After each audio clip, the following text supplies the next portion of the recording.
This meeting is being recorded. Well, welcome, ladies and gentlemen. There are, 10 of us here tonight. There are slightly more than that online, I think. My wife is doing the job of admitting people online, so she's looking after us, and she's indeed just starting the recording. So I hope all the technicalities will actually work. At this point, over the last day or two, I've actually introduced the speaker, and that sort of seems really a bit pointless somehow. But what I would say is just to give the house rules again, particularly to those online. What on earth is Ted doing? Showing picture upon picture there. That was really weird, Ted. That's fascinating. Is to, if those online, please, could you make sure you're muted so that we can't hear you talking. If you want to ask questions and you're online at the end, if there are any questions to ask, could you put it in the chat function, please, and then we can pick those up. Those of you in church can actually, of course, just raise your hand and I should see it, all being well. As I say, I normally give the introduction to the speaker at this point. All I would say is that of the 5 speakers this week, I am the only one whose academic qualifications are in no way related at all to what he's going to be talking about, which you're probably rather glad about, really. So I will shortly start the talk and I can sort it out.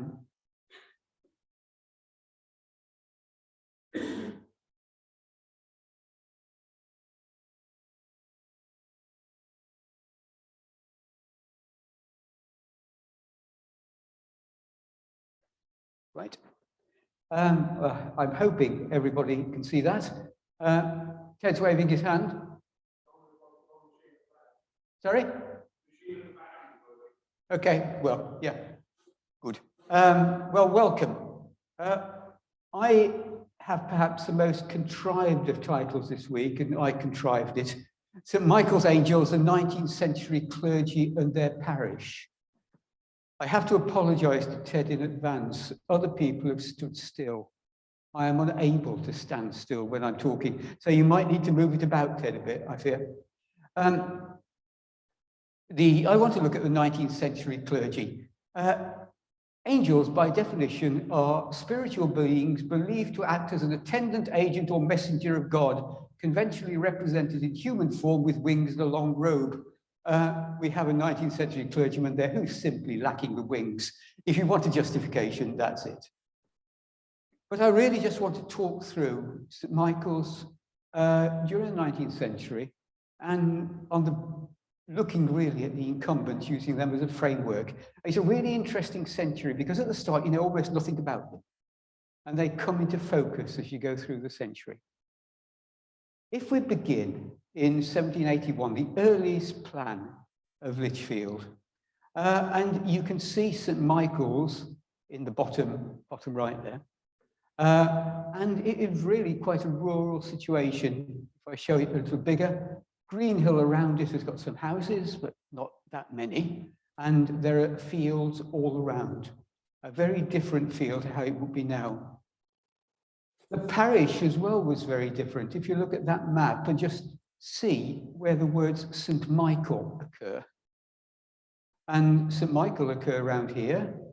They go into Street A, as now, Fulfin, right the way across to Burntwood and Woodses, down to Hammerwich, Wall. In the 19th century, that was St. Michael's parish, almost. If you pull the focus out a bit and look at St. Michael's parish in the bigger picture, you'll see that not only has it got that green area around Lichfield and Burntwood, it also goes out to Fisherwick, Hazelaw, Statfold, right the way to the east. A huge, huge area. All sorts of speculations about why. I'm not going to go into that today.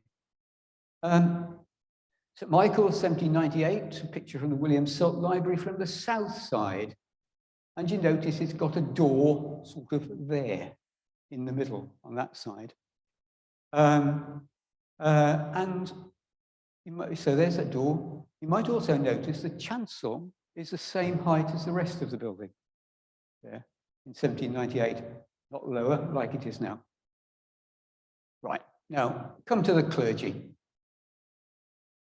St. Michael's has had a long row of curates or perpetual curates. Perpetual curates are the equivalent of vicars in the early parlance. And most of them, right through to the late 18th century, are just names. We can say a bit about them. One name I want to talk about, not 19th century, a bit earlier, is Daniel Remington. You'll see why in a moment.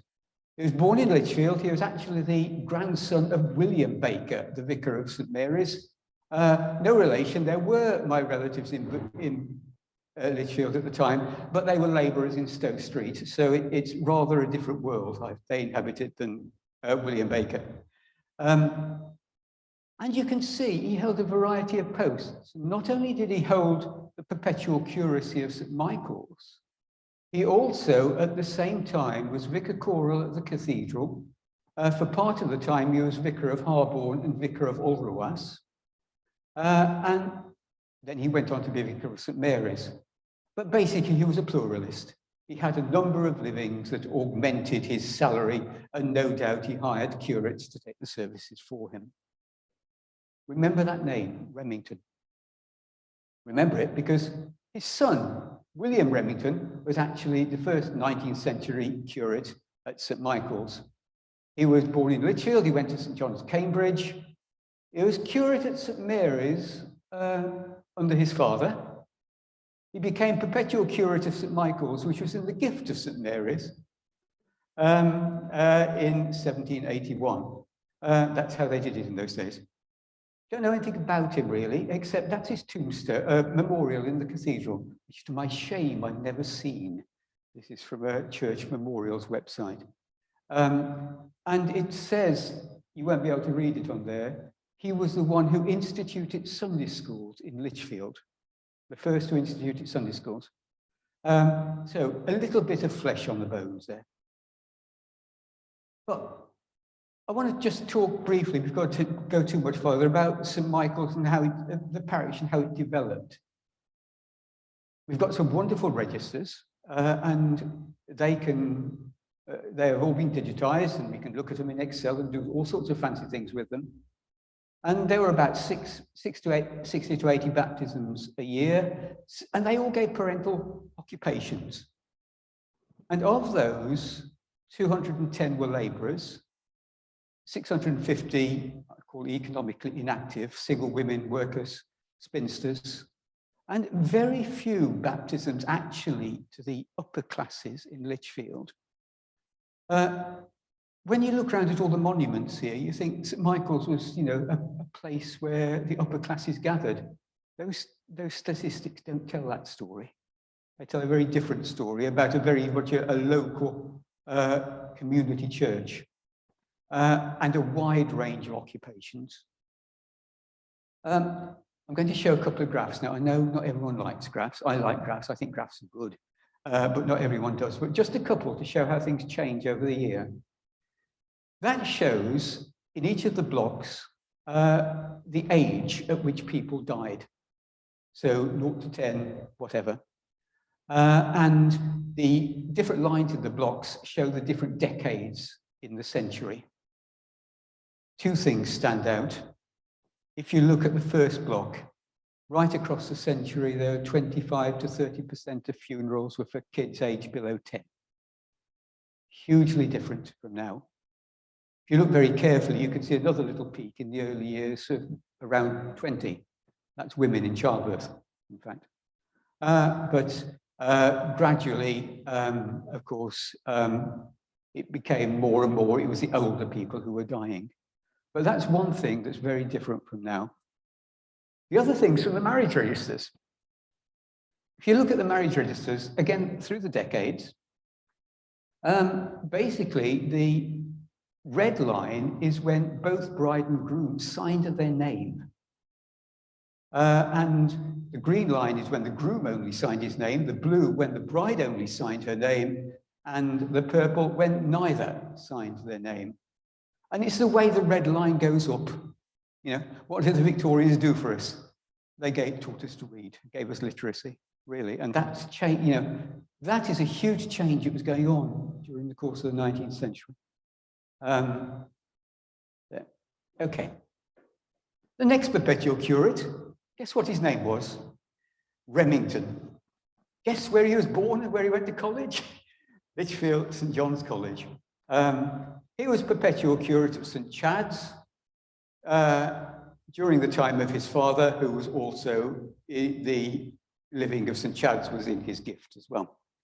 And he became perpetual curate of St. Michael's, and he was here for 26 years. During that time, he did, well, you can see 915 baptisms, 916 marriages, and 686 funerals. If you divide it by the number of years, that's not too bad, but it's still a bit eye-watering for any clergy to look at that sort of number. He does have a claim to fame, however, the only claim to fame, in that in 1820, he married Joseph Baker and Jane Walton, my great-great-great-great-grandfather. And in 1822, he buried Joseph Baker's father, John, somewhere round there. Don't know where his grave is now. And I didn't know that before I came to Lichfield. I had no idea. He had a curate, an assistant curate from 1825 to 1828 that we've been hearing quite a lot about this week, John Louis Petty, who did a lot of paintings. He was a very, very rich man, actually. He wasn't a bit rich. He was very, very rich. And some of his paintings there, I think particularly his paintings of the Black Country are really of major historical significance, because he's showing in the Black Country, well, he almost depicts the Black Country ironworks as the equivalent of churches, which is amazing, really. But some of the things he paints, they're the earliest representations of those things. They're really quite important in historical terms. That guy there, John Louis Hayes Petty, was actually his uncle. And he, again, was also extremely rich. One of the curates was a guy called Tom Nossel Parr, born in Lichfield, went to St. John's College, Cambridge. And he was a curate here to Remington from 1828 to 1831. He followed on from John Louis Petty, and he became perpetual curate from 1831 to 1868. And he was the first rector, first rector of St. Michael's in 1868.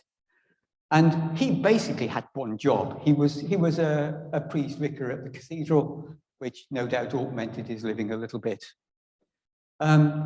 He's strangely silent in the record, though. You'll see lots was going on during his time here, but we don't hear much about him at all, really. In 1833, that's St. Michael's from Sturgeon's Hill. Okay, that's the way you came to church today, Leslie Ray, okay?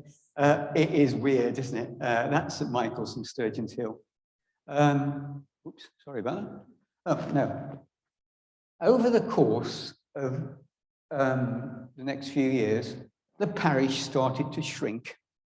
And it started to shrink for the best of reasons and for the worst of reasons. The first bit to go was Burntwood. Burntwood, there was a growing population and there was an appeal to build a church there. The dean of the cathedral said something like, "We must build a church, otherwise they will be prey to the worst of the sectarians." I think he meant the primitive Methodists. Okay, and I find it the biggest irony that almost 200 years later, a talk can be given by a minister of St. Michael's who was brought up in a primitive Methodist chapel. The sectarians have won. Okay, so Christchurch, Burntwood, that area split off first of all. Then Hazelaw. Hazelaw out to the east wasn't so nice. They actually St. Michael's church wardens and Hayes-Law went to law about the church rate. And eventually they became extra-parochial. Basically, St. Michael's was, wardens were charging a rate and for the maintenance at St. Michael's and not for Hayes-Law Chapel. Hammerwich, similarly, major arguments about money and resource. You know, what's new? Really, what is new? And they split off in 1842. Wall, less so. There was a grant for a church, and from Mr. Mott, of the Mott Room, and the new church was built at Wall. Christchurch was the next to go in the 1848, and sometime undefined later in the century, Stapfeld seems to have wandered off by itself. I can't quite make out where and how it went, but by the end it wasn't there. So the parish shrank right down over 20 years, really. And that must have been quite a traumatic time in some ways, because there was money coming in from these places to St. Michael's. The tithe map of 1847, the tithe computation map, shows Green Hills getting busier. You can see more houses around it, around St. Michael's Church. The area to the bottom left is Cherry Orchard, and that was basically allotment garden, market gardens. It was the breadbasket of Lichfield, really, that area. And you can see on the top right, the workhouse had arrived. It was the Union Workhouse pulling in the poor from Rugeley and Lichfield and the surrounding areas. And it's still there, of course. That's part of the Samuel Johnson. In the, that should be late 1830s, not late 1803s. However many times you read it through, you miss it. Two pictures of the church. Notice again the high chancel there we've got. Also notice that's the Donegal tomb. The Donegals of Fisherwick were for a generation or two really quite important people. And they built their own tomb, basically, just out there. And there were several generations found within it. However, by the 1840s, the church was in some state of disrepair, and repairs needed to be done, but much more than repairs were done. It was decided by the powers that be that it should be rebuilt in the Gothic style. And I'm sure John Louis Petty would have had words to say about that. Two internal pictures in the early 1840s, one looking from the door, sort of up this way. And the fascinating thing is, can you make it out in the between the arches, is a 3-decker pulpit reading desk up there. And the second one is actually looking out of the chancel. That away, sort of, and there were pews there. You know, the focus of the church was sort of over there, which is odd, very odd, to our minds at any rate. The church warden was somebody called Richard Green, who was the grandson of another Richard Green, who was quite notable in Lichfield and has got all sorts of memorials to him. And he wrote to William Salt of the William Salt Library about the chancel of St. Michael's as it was, a hideous and unnecessary aftergrowth, so substantial a deformity. It seems a bit of a strong way of putting it, really. But that's how they felt about it. So they decided to do something about it. As they're doing something about it, they found, of course, our little effigy of a medieval tomb. The first donor, if you like, or someone who left a bequest to the church was one William de Walton. And the name William de Walton has become associated with that. It may or may not be. There's no direct connection. But it's rather nice. If you don't know it, go and have a look at his little dock. It's rather pretty. Afterwards, that's what it looks like. You can see the chancel was lowered again. There were all sorts of wholly unnecessary structural not structurally unnecessary buttresses put up on that side. The window, which was something like it is now, was actually made into lancet windows at some horrible cost of medieval glass. I'm not sympathetic, you will judge, I'm not sympathetic. And there was a vaulted roof, plastered walls. And if you look at the chancel, it's very different, isn't it? No choir stalls, little altar, I think, at the top end. I'm a bit puzzled by that, I'll say why in a minute or two. But a very different feel, very different feel. And you can see we've got the first vestry in the picture there. Let's go back to Richard Green. Richard Green was the church warden, and during the renovation, he put up a monument on that side of the chancel to his grandfather, the Richard Green of Lichfield fame, whom I show there. He also took the opportunity to build a family tomb underneath the chancel. And every time we walk up to communion, or used to walk up to communion up there, we walk over that bit of stone on the right that's got the initials of several Greens there. Pretty clever building your own crypt, really, when you're doing that. I hate to be cynical, but well. A bit later, 1858, the rectory came. They're obviously not 1858 photographs. It's not an 1858 bus stop on that one. But some of you will remember that, of course. Around that time as well, Chancellor Thomas Law frequented this church, Chancellor of the Cathedral, Master of St. John's, founder of the Theological College, or that sort of thing, and his tomb still exists. It's a registered ancient monument, of course. There are other interesting folk. One guy that particularly interests me is a guy called William Durad. William Durad was Lichfield's first station master. He was a station master at Lichfield, Trent Valley. He came from very humble origins, and he became church warden, and we say there a page of his writing in the church warden's accounts of the 1850s. And his grave, if you know where to look, you can still find it in the churchyard. That's the bottom right. And indeed, we have full details of his funeral, what the choir sang, and everything, because it was all in the paper.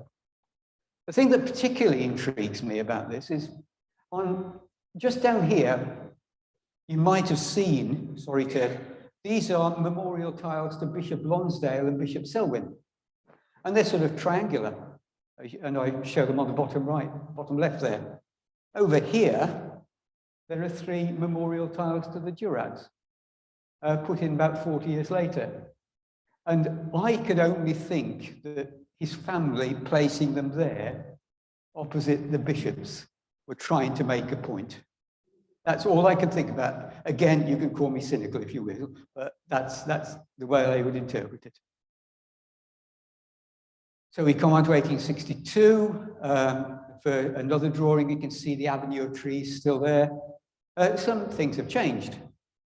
The South Staffordshire Railway is now coming up by the side of the churchyard, and the school is there. So the first building of St. Michael's School in 1858. Thomas Nossel Parr, not a mention in the records. He must have been there and seen all these things and influenced them, but we don't hear anything of him at all. We see something of him. We may or may not be able to read that. That's the 1861 census, when we find him living with his sister, who he never married, and one servant at the new rectory there. So he comes, in a way, to life at about that point, really. Oops, sorry. His grave is down there, the Parr grave. It's a grave of many of his family. But these figures I find simply eye-watering. In the course of his tenure, he did 1,866 baptisms, 3,168 marriages, and 780 funerals. I cannot comprehend that. I struggle to do a funeral a month, I have to say. So, just an amazing number. If you look at the registers, they come up almost on a daily basis. I guess the funerals would have been at the graveside. They would have been fairly standard. But nonetheless, amazing, really. He died. The next clergyman we know somewhat more about. He comes a bit more to life. James Jordan Sargentson, born in Notty Ash. Different. He went to Liverpool rugby schools, and he went to Trinity College, Cambridge. So he moved just down the road in Cambridge terms. He was a curate at Stoke-on-Trent for many years, and obviously a well-regarded curate. And he became St. Michael's from 1868 until his death. And he married Elizabeth Buckley, and they had 5 children in total. He was a rowing blue. You can see there's a bit more to his character. He rowed for Cambridge in the 1857 boat race. It won't have been a terribly happy experience, because in that boat race, Cambridge lost by the 11th greatest margin in the entire history of the boat race. So it would have been a bit grim. I doubt he would have liked remembering it, really, but nonetheless, he did. When he came to the parish, within months, year of coming to the parish, he was being awarded a prize for the best variegated geraniums at a flower show. Now, you can imagine how that went down with the locals. The vicar comes in and wins a prize, that's the thing. He was actually quite a rounded guy. He had a number of curates, several interesting ones, but one of them was Reverend John Still.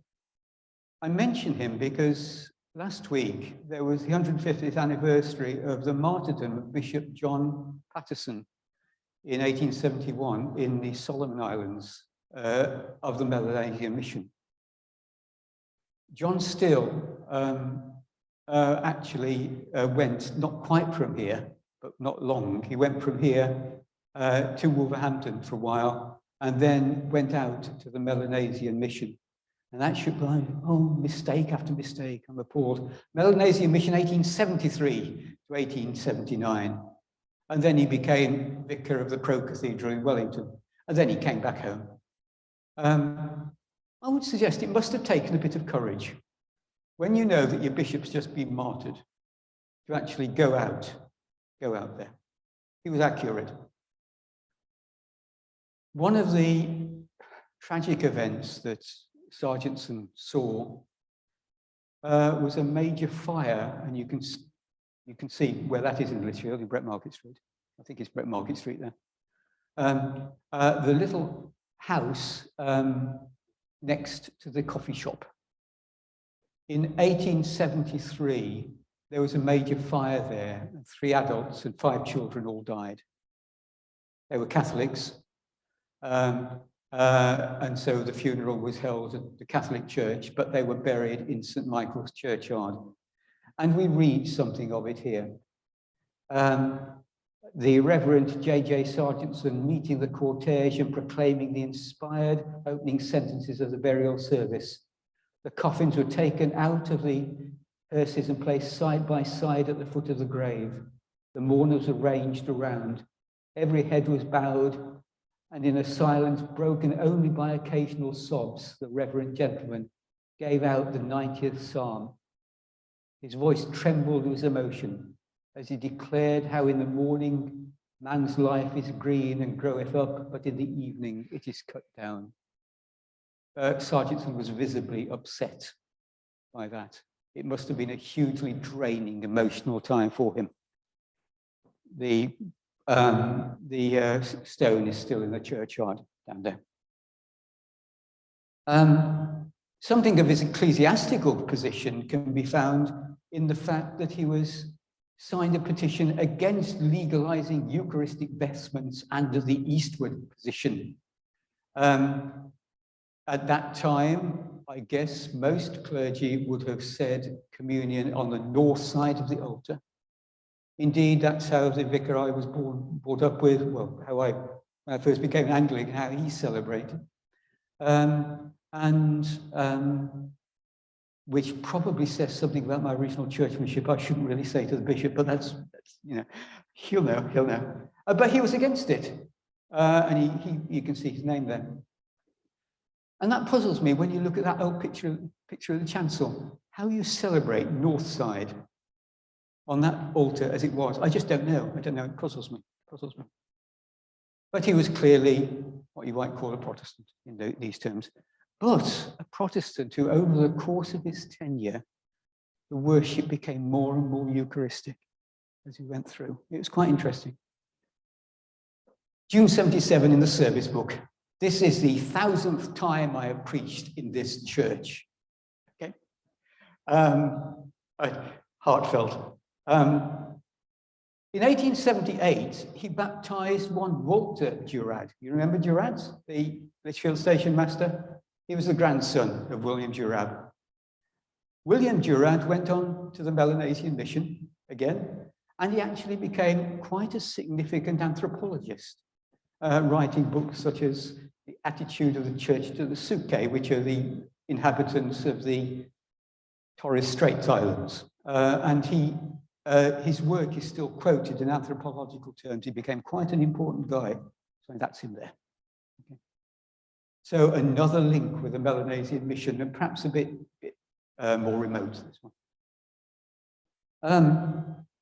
Again, the 1881 census, we see there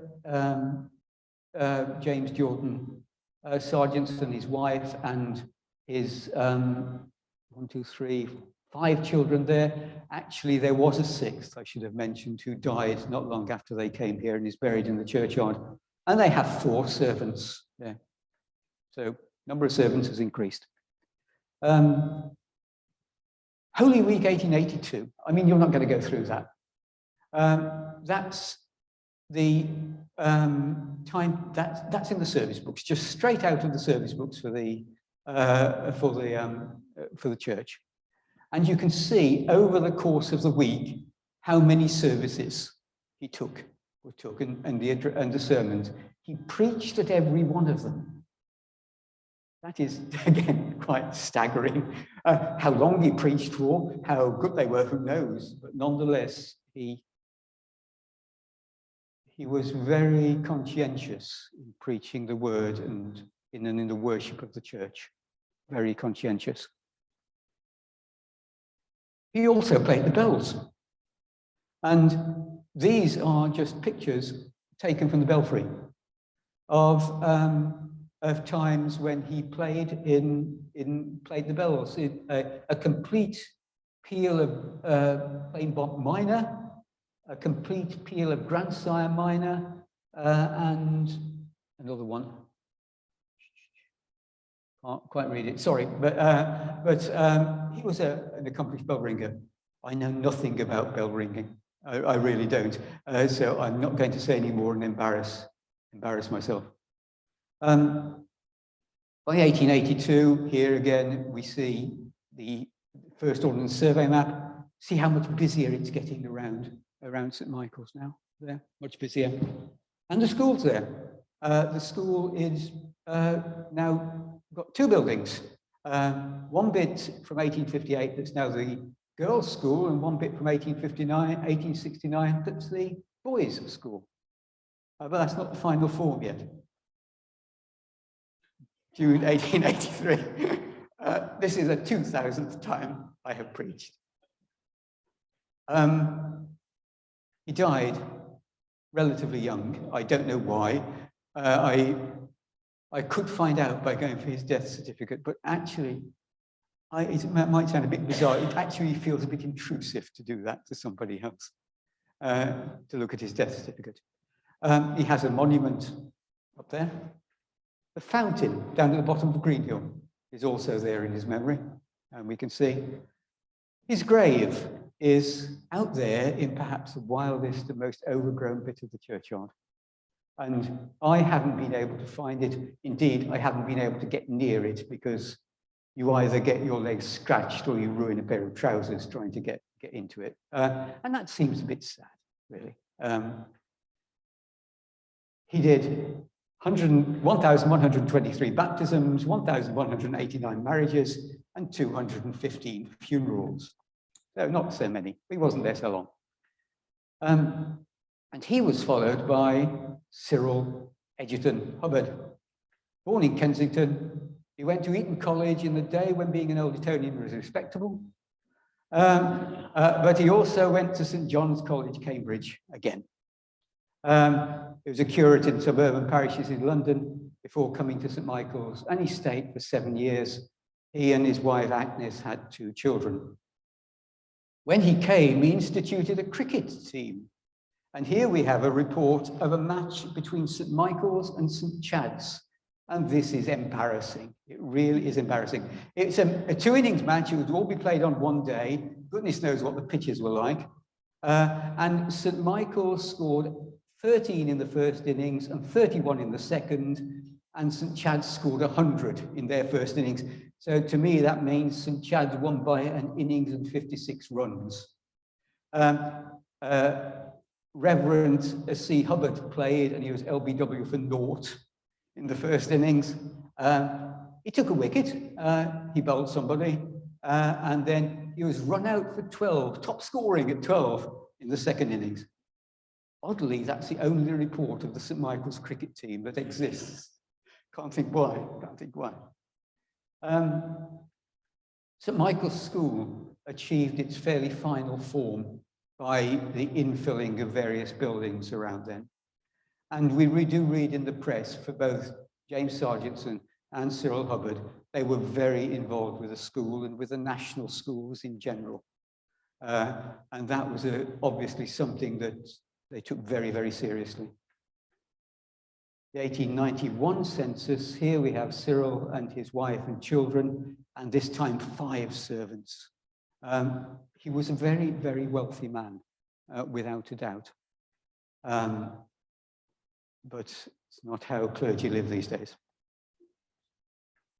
One thing he did was to organize the taking down of much of the Gothic stuff that had been put up in the chancel. He removed the roof, put the roof back to how it was, took the plaster off the walls, and actually knocked out the lancet windows, found that the frame of the old window still existed, and effectively reinstated the window there, not as it was. And not during his time, but after that, the choir stalls were added, and we can see 2 pictures. The picture on the right is one of Maureen's, and it's actually looking down from the top altar. And I find that an incredibly evocative picture in some way. I think it's lovely. He paid for that out of his own pocket. He cared that deeply, I think, for what he was doing. Not so many, only mere 1,360 baptisms, 164 marriages and 66 funerals. He's the only one from rector of the time who actually didn't die here. He seemed to move out of parish ministry. There's no record of him. You know, again, you might say St. Michael's just proved too much for him. I don't know. But we do read, and he do read of him as a chaplain at various European resorts in the early 20th century. And the last of the 19th century ones, oh, he broke the mold, didn't he? Born in Northumberland, Otto Steele, went to Trinity College, Dublin, okay?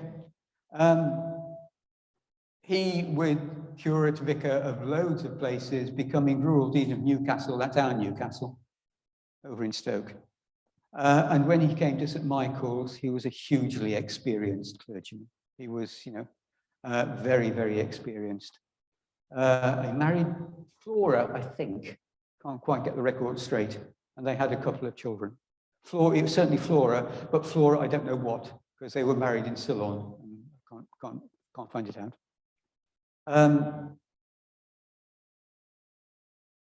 I just put here, Lichfield Mercury, October the 5th, 1894. And it's of a service where the preacher was Reverend Canon Lonsdale, who I think was Vicar of St. Mary's at the time, and the rector, Reverend Otto Steele, is mentioned. The bit I really like in this press report, and that my reason for putting it here is, I'll read this. The services were admirably rendered by the choir, in connection with which there has been a considerable improvement. Damning with faint praise, really, there, but, you know, Wonderful, wonderful. It gives us the first view around then of the services in the church. We have here the very first parish magazines you can get hold of. And you can see what they were like. Holy Communion early, a morning service, almost certainly matins. Holy Communion at 12 o'clock after the morning service. And I still remember that pattern from some churches I've seen to. Sunday school in the afternoon, girls' Bible class. Sunday 3:15, baptisms and churchings. Again, churchings, I just about remember them, but not really. And an evening service. Evening services up till the 1890s, no, the 1870s, sorry, when gas was first introduced, only happened in June, July, and August. That was the only time evening services happened. And services on Wednesday and on Friday as well. Really very full program that we have there of services. And we can see Otto Steele obviously led a very much more modest lifestyle than his predecessors, and just him and his wife and one servant in the vicarage, in the rectory, in 1901. In 1902, we can now see St. Michael's School there, all the bits joined up. So that is St. Michael's School and Summit and Sunday School, almost as it was until it was shut there. Otto Steele is buried in the churchyard. He has a memorial in the chancel again, and his grave is quite visible and just over there. So that's my very quick tour of the 19th century St. Michael's and their rectors. Oh, sorry, 797 baptisms, 659 marriages, 201 funerals. Anglican angels? I don't know. All I would say, they were deeply embedded in their community. At least two of them were highly regarded enough to have memorials put up in church for them. They were assiduous in their practice, in their services, and they carrying out the pastoral services for the parish. And in one case, they gave an awful lot of money to the place because of their care for it. I'll give them the benefit of the doubt as angels, I think. Doesn't quite end there. Tomorrow night, Ted is going to speak to us, and he's going to speak about the Angel of Mons, spirituality and the Great War. And one of the people he's going to be talking about is the next rector, Percival Howard, who was there for 29 years, spanning the First and Second World Wars. And he too has a story to tell that I'm sure Ted will tell us about tomorrow night, amongst other things. It's not just that, I think. So I'm stopping the share now. And what I think I'll do is I'll go on to gallery view. So I should be able to see most of the people who are online. Not all of them. Most of them have wisely kept their camera off. Do you have any questions, folks? I'll give you the benefit of the doubt. David? Right. A perpetual curate, we call them the vicar, right? So a rector had certain privileges in terms of the power and the freehold of the land that they had. A perpetual curate effectively had a job for life, but it was a job that was sort of paid for, and he didn't have all the rights and responsibilities. And just as perpetual curate, vicars and rectors sort of merged these days, it began to get that way over the course of the 19th century. And perpetual curates were gradually phased out over that time. I don't know how long they went on. I'm really trying not to ask Bishop Michael to ask some of these things, because I'm sure he knows more than I do. But they sort of faded out over that time. But they were our equivalent of vicars, really. So they were the minister here. Maureen.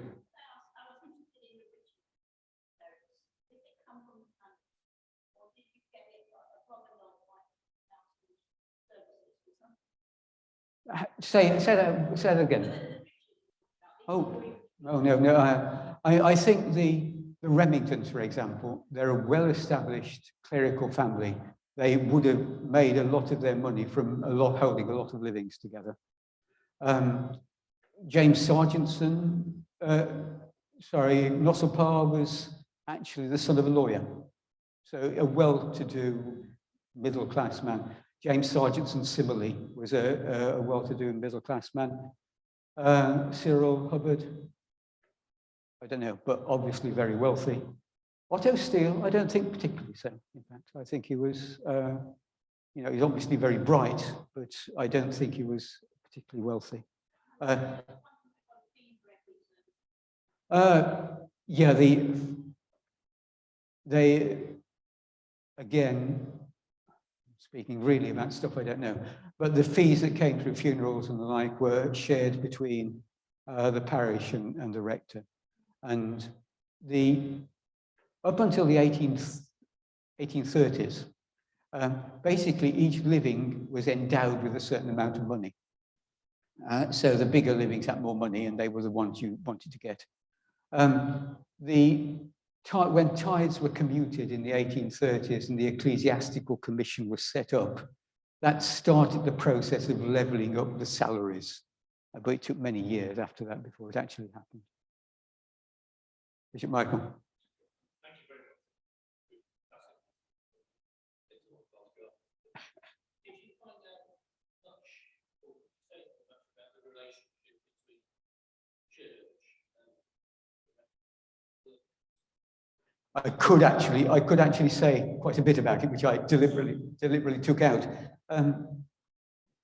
The workhouse had its own chaplain, right? And that chaplain was responsible for the spiritual welfare of the workhouse inhabitants, and did all the baptisms. And the baptisms would be mainly of illegitimate children. But all those baptisms were recorded in the register of St. Michael's.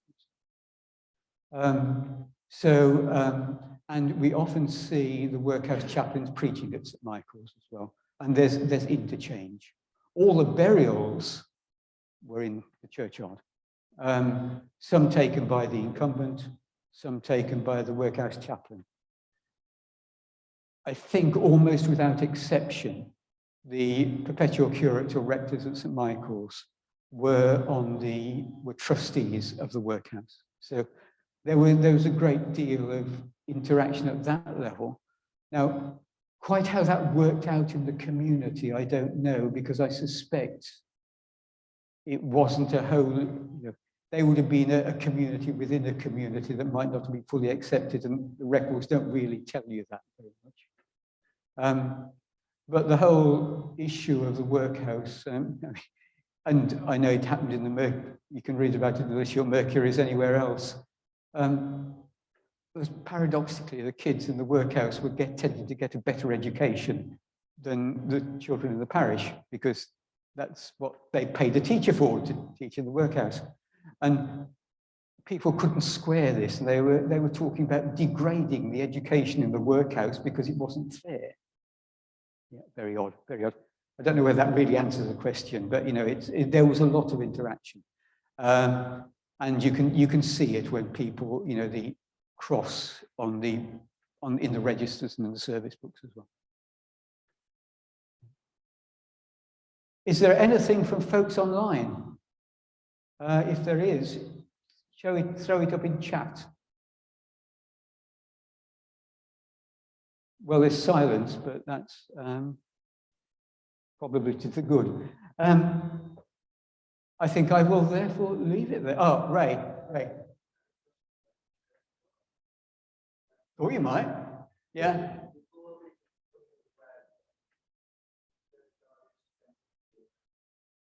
Dr. James would say it did. However, is he online? I'm not sure. However,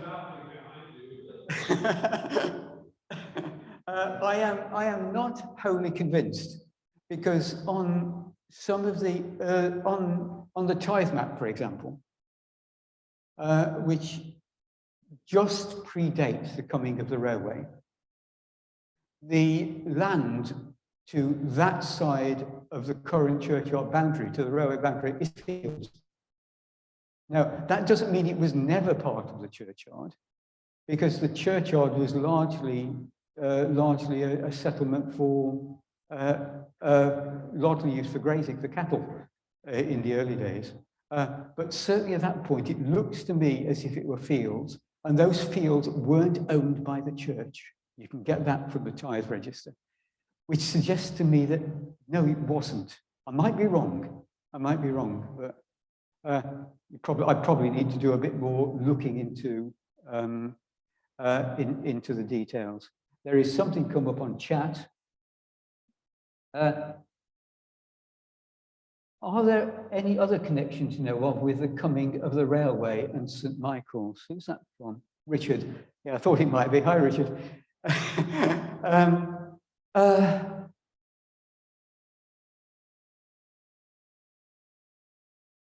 Only in the most general sense, I think, in that you can read of many railway labourers and railway workers who were baptised, married, or buried. I can't think of any more specific things. But I can. Sorry, one thing. And this will interest the railway nerds. I've completely forgotten about it. In the 1880s, I can't find it more precisely than that, St. Michael's Choir went on a choir trip to Llandudno. And to do so, they hired a railway carriage. And this railway carriage was delivered to Lichfield Trent Valley for them. They all got into it, and then a train, presumably the other carriages, came on, shunted, and took them to Llandudno. I think they must have had 2 or 3 engines during the course of it. That was fairly common at the time, but a nice way of getting there. So they just all got onto their carriage and ended up in Llandudno a little while later. Right, so that's one. Ted.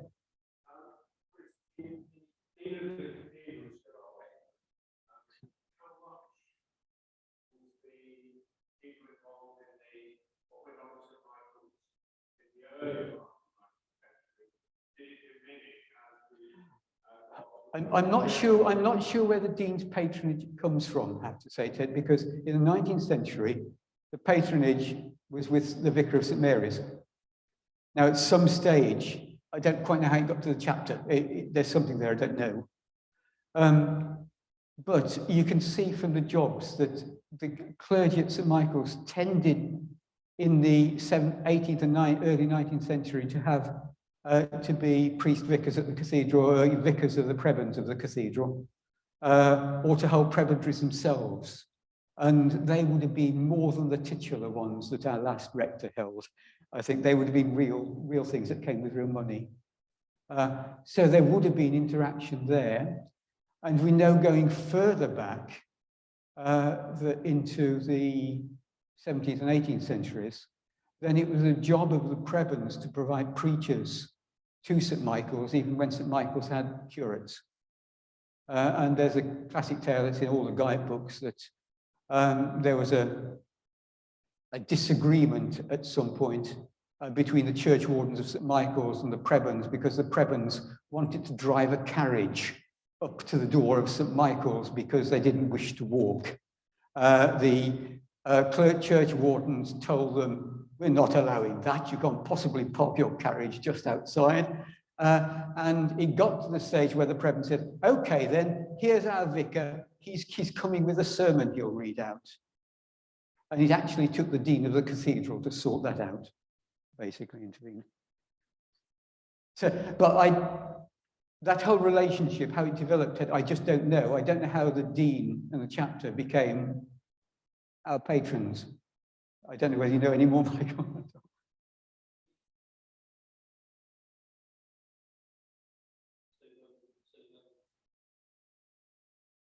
Oh, I see. So perhaps at perhaps when the rector, perhaps when he became a rectory. Okay, fine. Yeah, okay. I should have picked that out, but clearly I don't know the lot really. I don't think there are any more questions online. My family's history. Any more out there?